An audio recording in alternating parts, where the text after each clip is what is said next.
Today we'll be learning about the rock cycle. Rocks are the most common and abundant material on Earth. By looking at the rock cycle, we can use this model to show us how igneous, sedimentary, and metamorphic rocks change from one type to another. It's important for you to know that all rocks come from other rocks, and they move through this cycle which has no beginning or no end. So that means that all rocks, as they change, can move in any specific direction on the cycle. There's no one right way. These cycles can change and take place over very short periods of time or very long periods of time, depending on the pathway that the rock will go through. For all of this, you want to look at page 6 of your reference table. It's printed right there, just as you see on this screen, and the only thing that you have to be able to do is understand the meaning as you read through the cycle. To start, I want to draw your attention to the materials that are sticking out here. We have sediments, magma, igneous rock, metamorphic rock, and sedimentary rock. These are the 5 different materials that are going to go through different changes on the rock cycle. Within that, I'd like to also show you the arrows. Along each arrow, there will be words listed.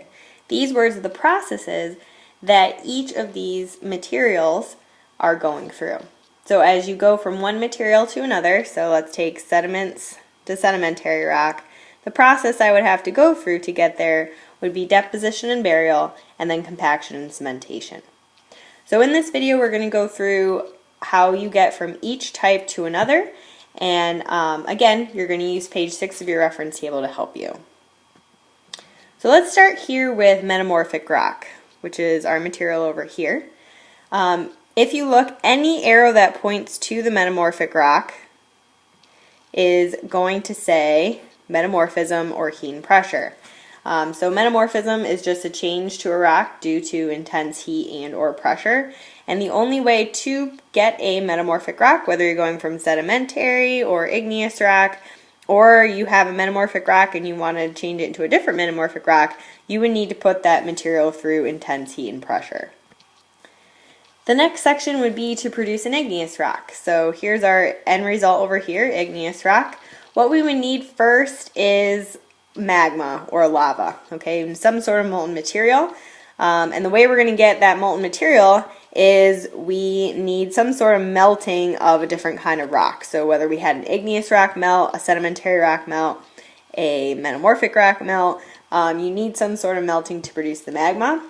And then that magma alone will have to solidify into igneous rock. And solidification is just when that liquid is going to turn into solid rock. The way I remember it is the word solid is in solidification. Okay, so you're going from liquid to solid. And finally, to produce a sedimentary rock, you first need sediments. So here are our sediments. In order to get sedimentary rock, we need to produce some sort of sediments. In order to get sediments, we would take pre-existing rock, so whether that was igneous rock or metamorphic rock, we need to weather that down and erode it. So weathering is breaking down rock. Erosion is the transport of that material. So now we have these sediments. Then those sediments have to go through deposition and burial. And when they're buried, they're going to compact. Compaction means they're going to get squeezed together.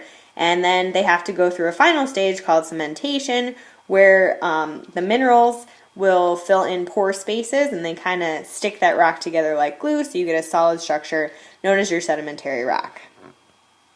So in conclusion here, we're looking on page 6 of our reference table, and really all you need to know is what these words mean, and you need to follow the arrows from whatever you're starting with to whatever you want to finish. Remember, this is a cycle, so there is no beginning and no end, and that all rocks are made from other rocks.